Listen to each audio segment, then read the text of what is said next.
Hi there everybody, it's me again. We're gonna review a new flick today, Aliens from 1986. I did the first one not long ago. First of all, let me show you this really cool Corporal Dwayne Hicks. Really detailed. I love this figure. With the colonial marine suit, and they copy it like Vietnam soldiers. Like here, he has a heart drawn on his heart, where his heart is. He has a heart-shaped tattoo on his panzer vest. It's just a great figure. Uh, Now, Aliens, directed by James Cameron. Uh, the thing with Aliens is it's been reviewed so many times by a lot of reviewers, critics, and the like. So I don't. I'm always thinking like if I'm reviewing this movie, I'll go to the fun facts. You know, the facts that maybe you don't know yet, and that's fun to hear too, in my opinion. But the gist of the movie is that Sigourney Weaver is, let's say, Sigourney Weaver, of course, survived to the Nostromo, and she is being picked up by a deep space salvage team, and she's been there for like 60 or 70 years in roaming around in that shuttle. So long even that Burke, played by Paul Reiser, who also plays, and I actually didn't notice it until he said kiddo, because he says kiddo to her a lot of times in the movie in Aliens, but he also says kiddo a lot of times in Stranger Things. I think season 2 and season 4 he's in, and he always references her as kiddo. So yeah, that's a fun fact. But he's her representative for the meeting she's gonna have, basically the slaughter, because they want to know and what happened to the Nostromo and things like that. But before they go in, she wants to know where her daughter is. Of course, she, 60, 70 years later, she's dead, buried in Wisconsin somewhere, and and she was crying, promised to be back for her birthday, her 11th birthday. So she was like, okay, so above the PTSD, you got that shit, and then now you have to go to all that shit with the board of Weyland-Yutani. So she's trying to explain that an external alien went on their ship and killed the entire crew. You see in the back all the crew members of the Nostromo that are KIA, like things like that. But nobody believes them. They only think about the Nostromo and the value of the Nostromo itself and the load of the Nostromo, which was a lot of money. And Van Leeuwen was the guy who basically he's the guy who's leading the board,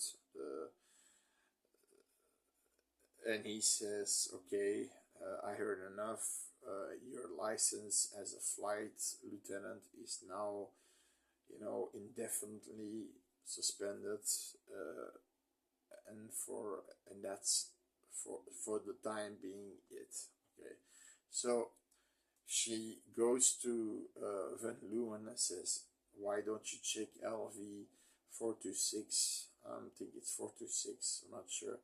The planet where she landed on in the first Alien movie. And he says, we don't have to, because there's a colony on there. A colony? How many people?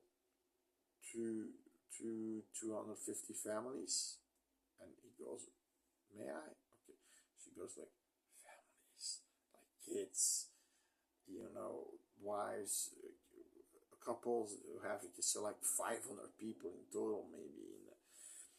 Now, of course, in the special edition cut, which is a lot better, it's 17 minutes more of viewing.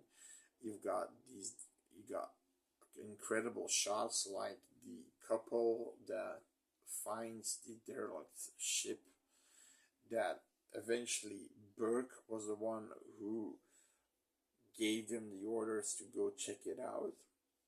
And they go in, and it's a mom and dad with their children, and Newt, played by Carrie Henn, and her brother they are in real life brother and sister. They open the door, and you see the father has a face hugger on his face, and from there everything, the shit hits the fan in the colony. And of course, a month later, they don't they lost contact with LV-426. So Paul Reiser, Burke, standing there, Lieutenant Gorman of the Colonial Marine Corps, so the Marines of space, basically. And they're trying to persuade her to go back to the planet as an advisor and things, this and that. And she says no. And she kicks him out of the room. But here's my card, just think about it. And she has this dream again, and over she has nightmares, because she basically has PTSD, what happened to her. But she wants to face her fears, and she calls up Burke in the middle of the night and says, we're gonna go there to destroy, not to bring back, not to study, to destroy. Yes, that's the meaning. Yes, that's our purpose. Okay, I'm in. So then you get the Sulaco, this big marine ship. You've got, actually, for such a big ship, you don't got a lot of people on it. 1, 2, 3, 4, 5, 6, 7, 8, 9, 10, 12, 13, 14 people in total. 14 people, and you have to think, 14 people, which includes Ripley, Paul Reiser, Bishop, the android, of course, and the rest is military personnel. So 11 soldiers, basically. Lieutenant Gorman being the officer of the platoon. I guess it's a platoon. And then Sergeant Apone being the second in command. There you have Hicks, with the figurine I just showed you. He's actually a corporal, and he's the third in command. Basically, you've got a few corporals, but he's in age and ranking the oldest one, and he is the third in command. You've got, all these characters coming out, and you get to see their camaraderie and things like that. They're really, comrades in arms. Jeanette Goldstein plays Vasquez, a tough lady. She also is in Predator 2 as a tough detective, so she always plays a tough lady. She has a thing with Drake, and also another private with a scar on his face, like Scarface. Then you have, of course, Hudson, who's played by Bill Paxton. He's like the comedic relief. He apparently did a lot of improv lines like "Game over, man, game over," and then things like that, and ready to go to hell, or something, to the Hell Express or something, when they drop the drop ship from the Sulaco and they go to the planet. And then, you know, everything happens. So they are on the planet. The Marines are separated in two groups, to one for the lower level, for the first level, and one for the lower level, and one above the level above it. So two teams. So they don't find a thing, but they do find Carrie Hen, the little girl. Also, they find a few face huggers in glasses, which two of them are still alive, but they can't get out of the glass. Apparently, these were the most of them were surgically removed, and they killed the patients doing that, because we remember with the first movie Alien, they wanted to get the tentacles off, and the acid just came out, and of course you can't. It suffocates them, and it puts acid on the victim. So it's a perfect protective mechanism, basically. They ultimately find the transmitters of every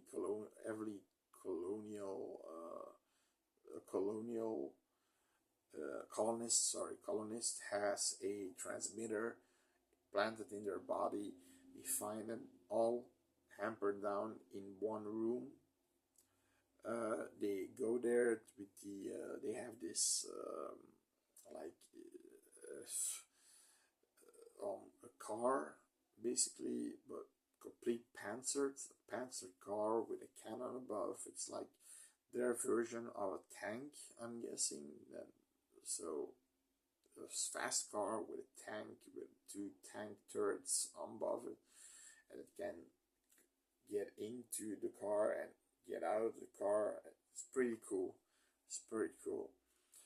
And they go into the room, the nest, let's say, where all these, of course, you saw this in the director's cut of Alien, where you have Dallas being transformed into an egg, because that alien could do that.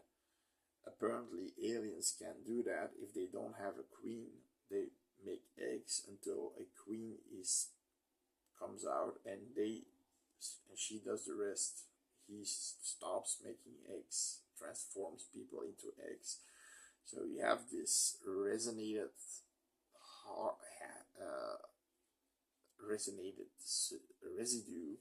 all over the walls, and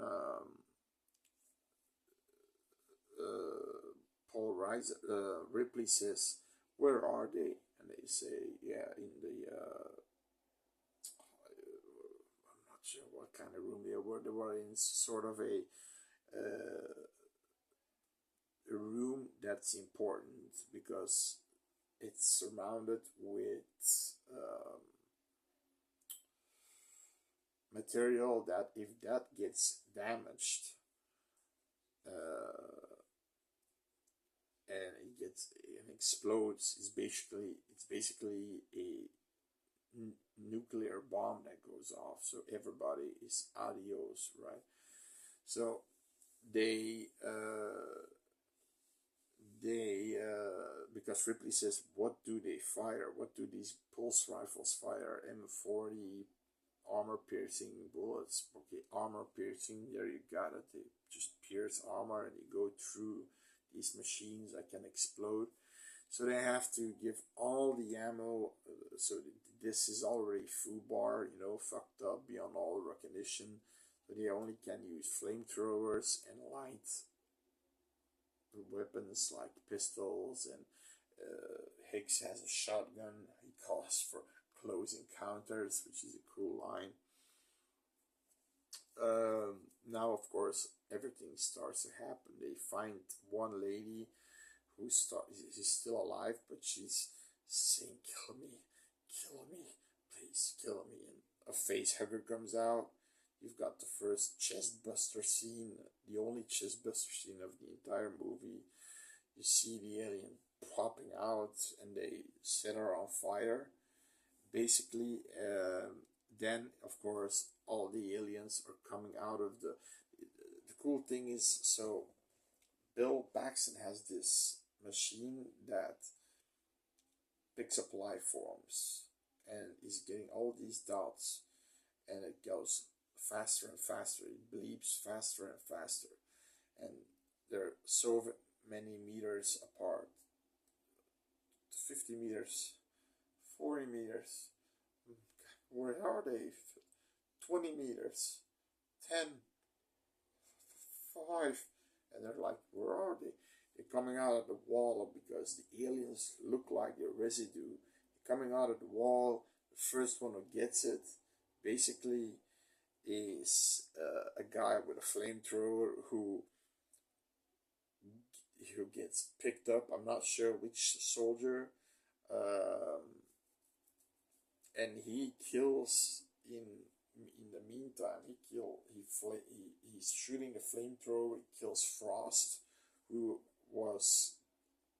had the duty of carrying all the ammo and explosive. So a lot of the explosive explode, killing two.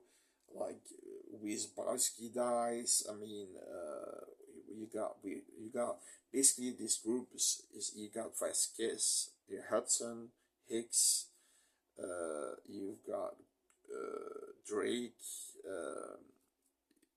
Apon, Sergeant Apon, Frost, Corporal Farrow, Spunkmeyer, Corporal Dietrich, Crow, and Wierzbowski. So Crow, Wierzbowski, they're all dead from the explosion. Dietrich gets, you hear her yelling and getting pulled up in towards the wall and getting attacked by an alien. There's aliens all over the place, and Vasquez and Drake hit an ammunition clip for their smart guns, and they start shooting up the place. Basically, the entire platoon gets killed in a matter of a few minutes. So the only ones who survive are Hudson, Vasquez, and Hicks, and Gorman, because Lieutenant Gorman was in the car giving the instructions, but it was his first time mission, and he was completely in shock. You could see the cameras, and all the cameras they had cameras on the side of their jacket. All the cameras go off. That means they all are dying. You see the heart meters, they all flatline, and this and this and this. So he was completely out of his, he was in shock. So Ripley took over, drove the car, inside the nest to take the last surviving soldiers with her. Now, basically what that happens is, to get it more shittier, is that Farrow and Spunkmeyer are the airplane from the dropship. They're the airplane drivers, They, Spunkmeyer finds slime when he wants to close the hatch. Okay, closing the hatch. Then Farrow, the door opens behind her, and she says, "Where the hell did you, being an alien, like?" And then you see the blood spurting against the window, and of course the dropship just crashes in. That's a pretty cool shot, pretty creepy shot too. That Spunkmeyer probably was already killed behind her, and then the alien just slams his second mouth into her helmet. But okay. So what they basically have to do is, there's another dropship, but it can be controlled with a sort of control panel, but the only one, it's all the way somewhere on the other side of the compound, and the only one that can do this is Bishop, going through this small pipe, and he's like, because he doesn't need to breathe, he doesn't care about that, he's fast, he does that pretty fast, 45 minutes, Then you've got the aliens attacking the last people. And then you've got that cool shot, which they didn't include in the theatrical version, only in a special edition with um, stand guns. You know, the tripod guns on tripods, and they're basically going, and they have a machine which shows the ammunition, and they have two in a corridor and two in a space in a hatch. So first the hatch goes like, eventually bullets are out, and they close that hatch, welded it shut, and you hear them stomping on the door, but they can't get in. Then the other guns go off in the hallway, but luckily they stop. So all the bullets are going out. One is empty, and Hicks already takes his gun, and Ripley says, "Wait, 10 bullets remain. They were treated." That's a scene where you're like, as an audience member, things are okay. It's safe now. It's safe now. Okay, thank God. But of course, it doesn't take long for the aliens to, because these are warrior aliens. They're commanded by a queen in this movie. So spoilers, by the way, if you didn't notice it. So they are basically climbing above the grids in the ceiling. So they're climbing, and they see the transmitter, the movement transmitter going off, and they say 100 meters, and that cannot be. They say because that's in our compound. No, it's not lying here. 90 meters, 70 meters, 60 meters, 50 meters. Okay, they go to the medical room. Eventually, they say they weld the door shut, but then they say 5 meters. How can that be? Ripley says that's inside the room. So Hicks checks the ceiling. All the aliens are coming from the ceiling, so they drop off the ceiling, and everybody's trying to fire their pulse rifles. Ripley, for the first time, she doesn't know it yet. For the first time, then she fires, but she's thrown back by the kickback, and an alien got fucked up. Now Burke, mind you, he did something cruel before this happens. He basically wanted to.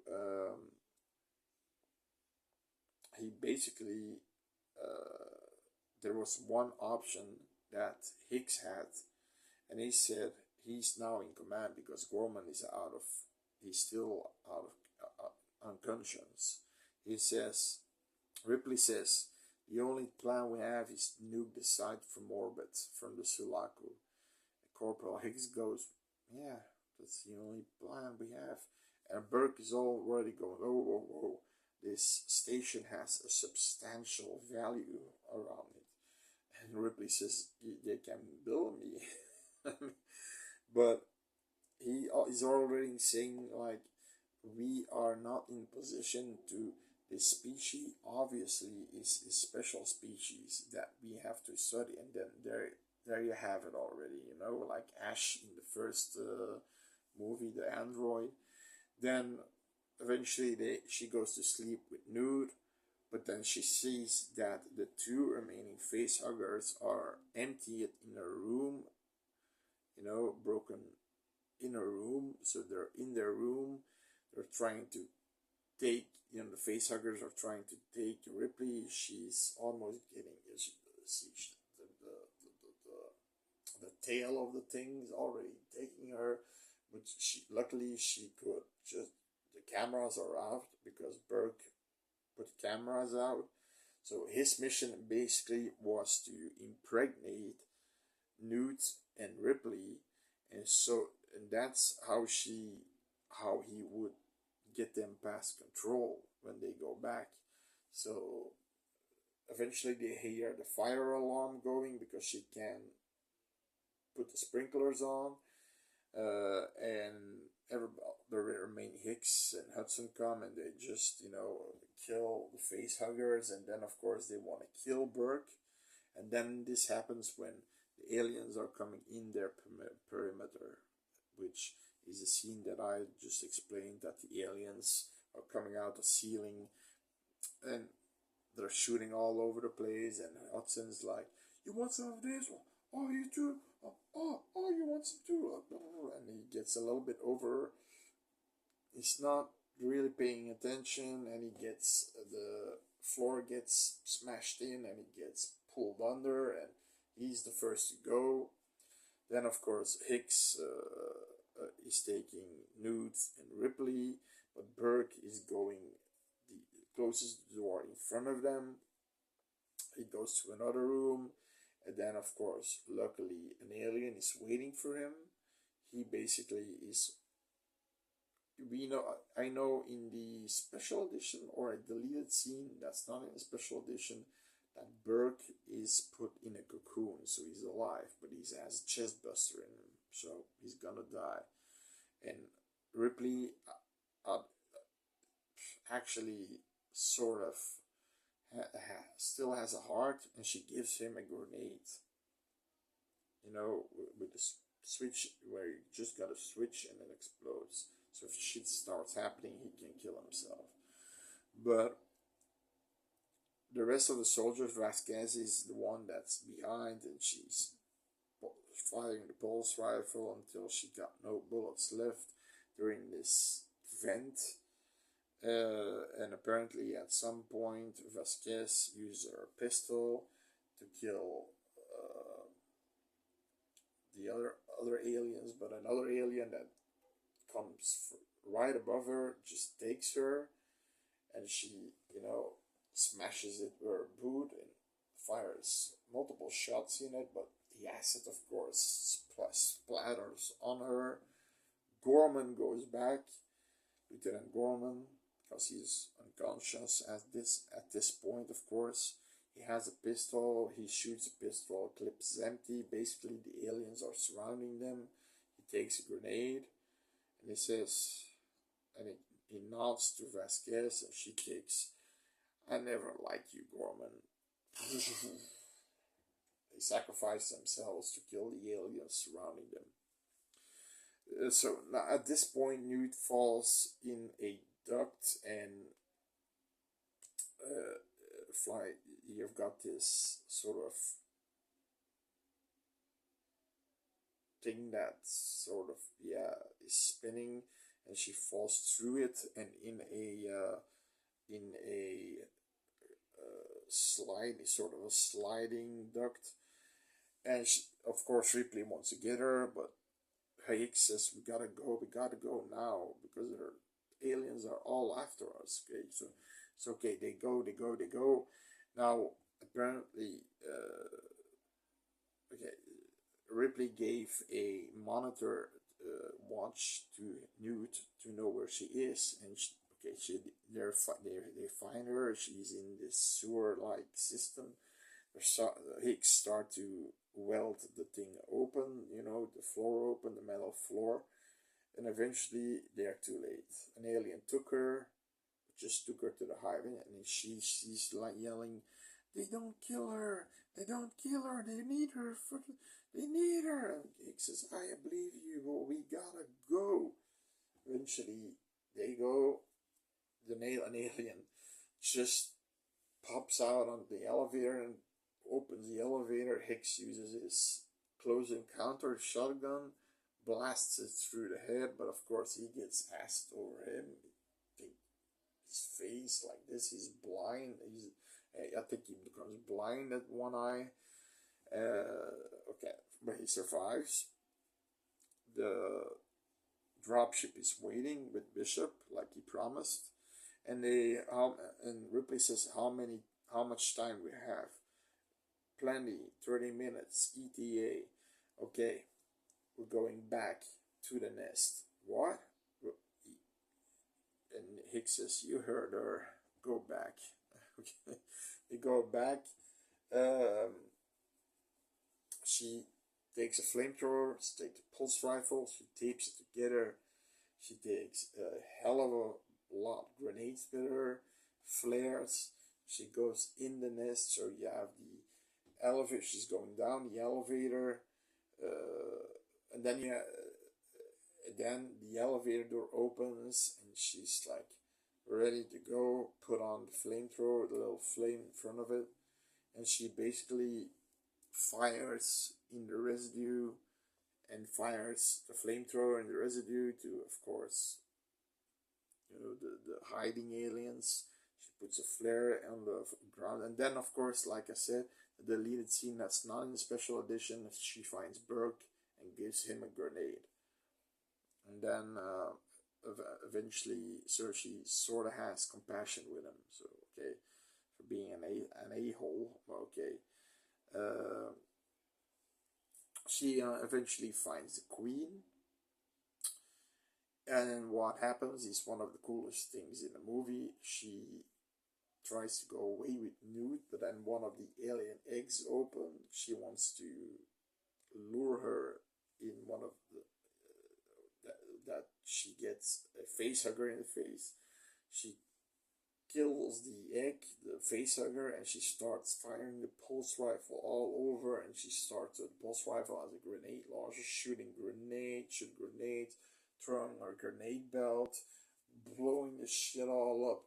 But then I thought, okay, but why didn't they use those pulse rifles in the first place? Because she's using that ammo that wasn't allowed in that room because things could blow up, but she's throwing grenades, using grenade launchers. She's, emptying an entire clip of 100 pulse rifle bullets. So she eventually goes back to the dropship, go back to the Sulaco. What happens is the queen alien followed her and attached herself on the dropship, and then you get the scene with Bishop getting with the tail through his chest, and he eventually is coughing up blood, which is like milk and the white residue that Ashes had in the first Alien movie, and he's torn apart like this. And then you have a fight with the loader carriers that she used they use loader carriers that have these clams, and they're like mechanical humans. And she comes out of the door and she says, "Get away from her, you bitch," because the queen is after Newt. And they have a little skerfuffle, and what happens is she falls with the alien queen in a air vent, and basically she opens the air vent, the queen flies out, but in my opinion, that would be impossible. The queen is mega big, and she's holding on one of Ripley's feet, and she's keeping as much strength as possible. But okay, she apparently, I think her shoes are fly off or something. I'm not sure, but she gets loose and flies through space. Of course, she isn't dead because an alien can survive in space. But okay, she's swarming in space. They're gone. They're rid of it, and that's basically the end. You've got Hicks bandaged up, Bishop repaired, but of course in half of his upper body. Newt going in one of the hypersleep pods, and she's also in the hypersleep pod, and it ends. And now this, what I just all told you guys is basically the movie in a nutshell. There are a lot of things that happen more and more, but I'm not gonna say all the things. But what I want to do is tell you a few fun facts, and that's something I really like to do. Fun facts that you may not know or know. I'm not sure, but I'm gonna tell you this. So Oh yeah, Carrie Ann when you know what I said with the circulation thing, and when she flies in the she falls in the duct that's like a slide. It's basically a slide, and uh, she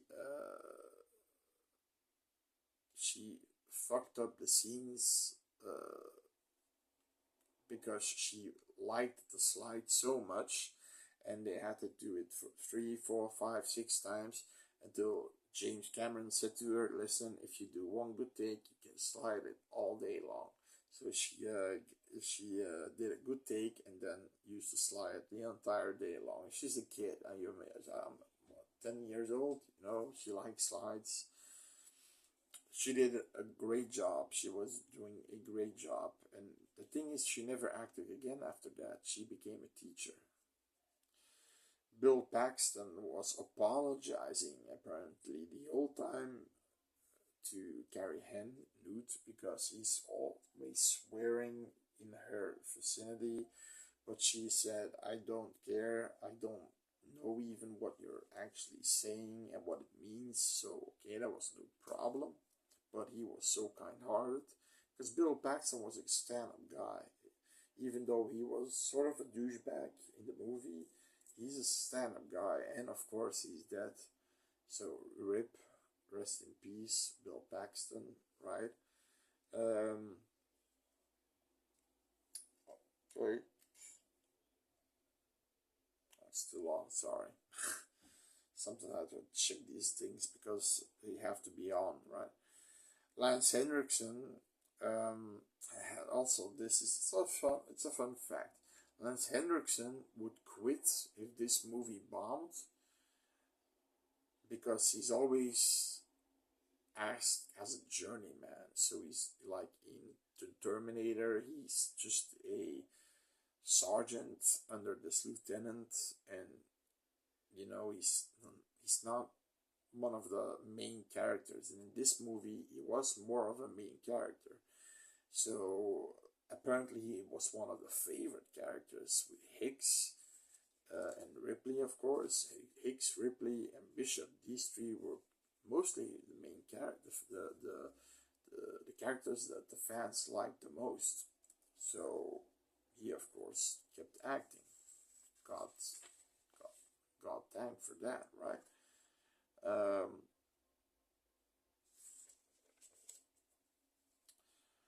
the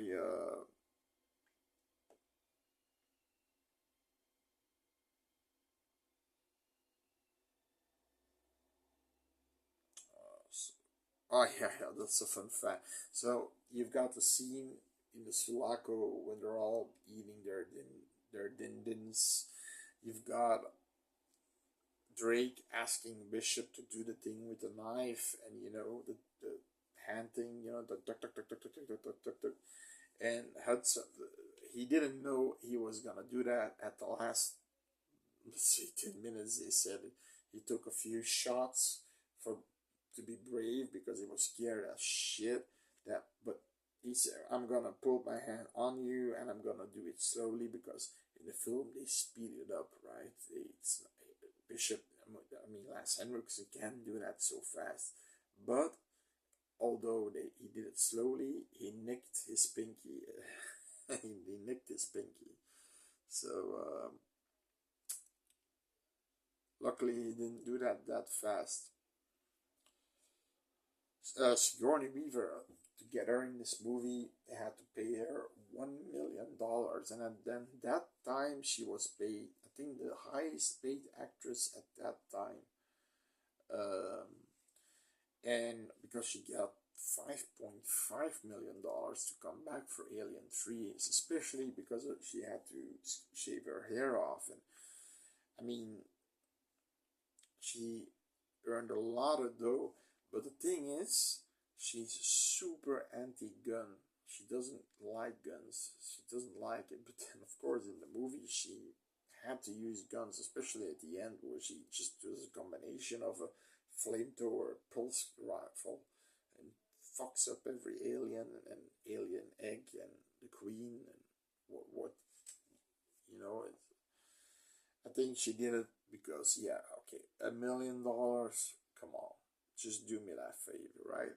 Okay. Then the alien nest area was apparently a set that they kept because later on a Batman movie would uh, be shot there. So I don't know which Batman movie, but I didn't see all the Batman movies. But I think one of the older Batman movies with Michael Keaton.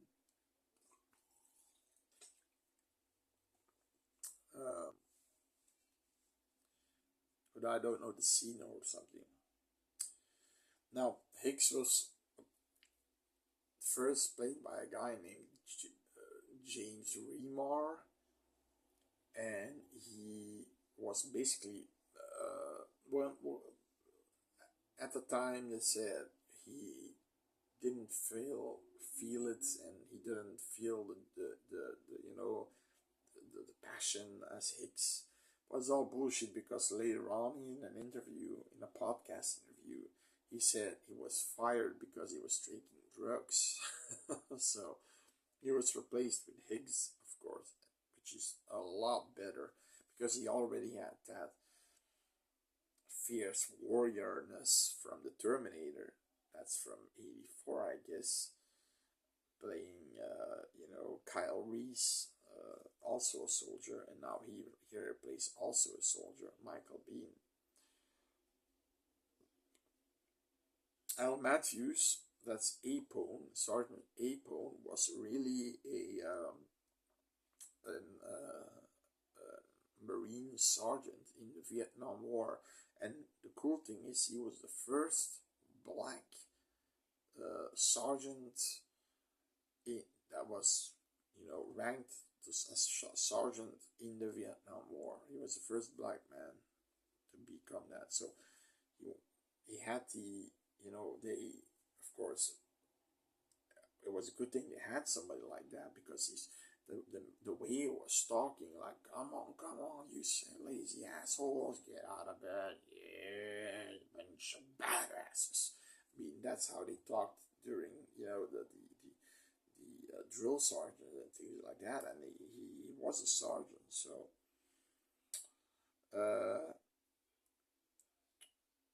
Oh yeah, the Queen alien. So she basically follows Ripley in the elevator that next to there are two elevators, one where Ripley and Newt goes in, and the other one is coming. But basically, the Queen was too big to get in, so they take off the tail of the Queen. But even that was she was just too big, so they had to take a lot of parts off to get in that elevator. Um,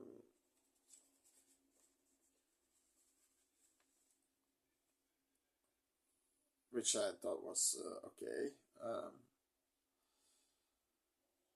And I believe the Alien Queen was a puppet. Was a puppet thing designed by what's his name?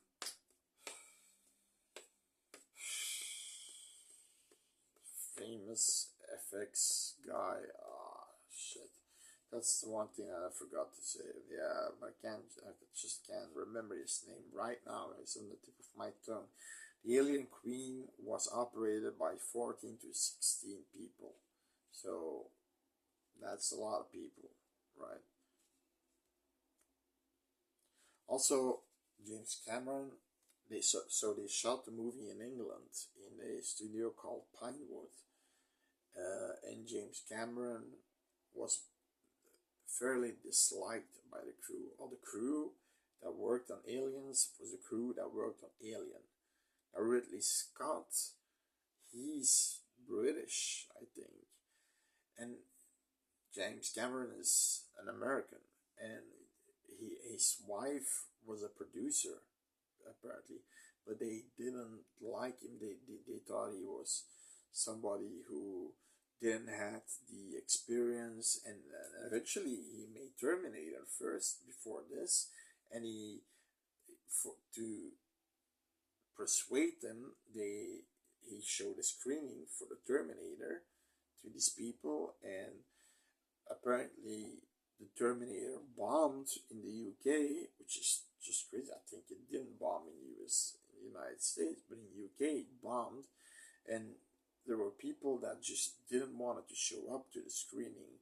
I mean, there were real assholes, and I think James Cameron ended, you know, you sons of bitches, when the movie's done, I'm going out of Pinewood and never gonna come here ever and ever again when this movie's finished. That's sorry, because it didn't resolve anything. They just worked for their wages and they never got along. But he was the boss and he had to fire a lot of people. Which he's the boss, right? He's the boss. Some people came back because they knew places, knew friends in high places, but you know the deal, right?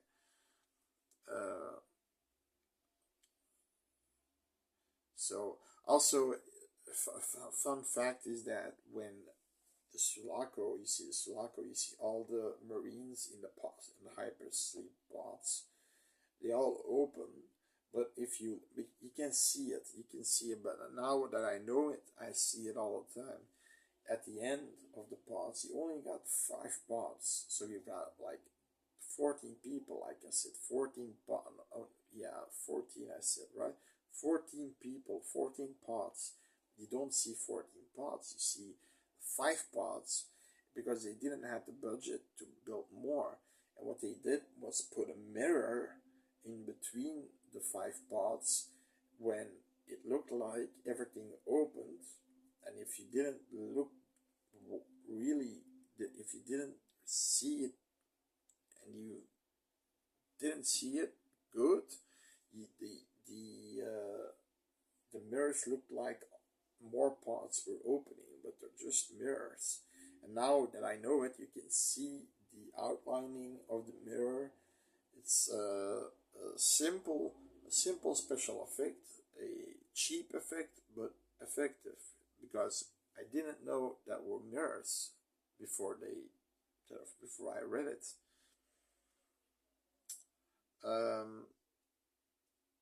Oh, and apparently the smart guns that Vasquez and Drake used, well, they were like 90 to they weighed like 90 to 100 pounds, and they kept falling off the straps, and they had to tape it because they were too heavy, and they had to tape with strapping tape against the straps because they were just so heavy.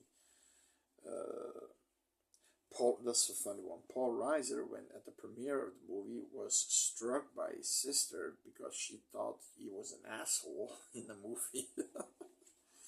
so, oh, so yeah, that's about it. So all these fun facts. So you got a lot more, but I'm gonna keep it by that. So you got the movie. It's a great movie. Is this a horror movie? In my opinion, yes, but it's more of an action sci-fi horror movie because there's a lot of action in this one. Because in the quote of the poster it says, "This time it's war." It's more of an action sci-fi, but I still put horror in this one because you got a chest buster scene. You've got a few horrific scenes like you said, all the people are in their residue, they're dead, and with open chests and things like that, and like how the Marines die. There are a few, you know, not explicit scenes, but people die and things like that. I mean, there's a little bit of horror sprinkled in there, so I'm calling this a sci-fi horror action movie. Same like saying the Terminator. A lot of people say that the Terminator, the first one, not the second one, the first one is a slasher movie. I don't see it, but I'm gonna review that movie purely on the fact that like 5, 6, 7 reviewers put that in their top 50s best slasher movies. The Terminator. Yeah, I can see because yeah, it's for the review when I'm gonna review it. So this movie is just, it's awesome. It's awesome. It's the, in my opinion, the best one of this, all the movies, all the Alien movies. It has the best actors. It has the most cool special effects. It has the best setting. It has, you know, the location, how the actors they wore the their armor. They painted things on their armor like the Vietnam soldiers did on their armor, because like they were shooting next to a lot where Full Metal Jacket was filming at the same time.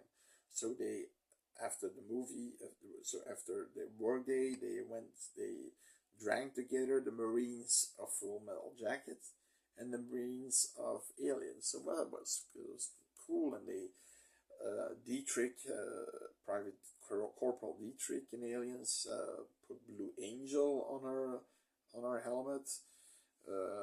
Like I said, Hicks a heart shape in next where his heart is, so you know where to hit.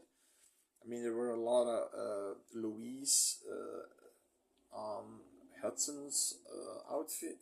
Louise, I guess, the girl he loves, or the first one he banged. I'm not sure.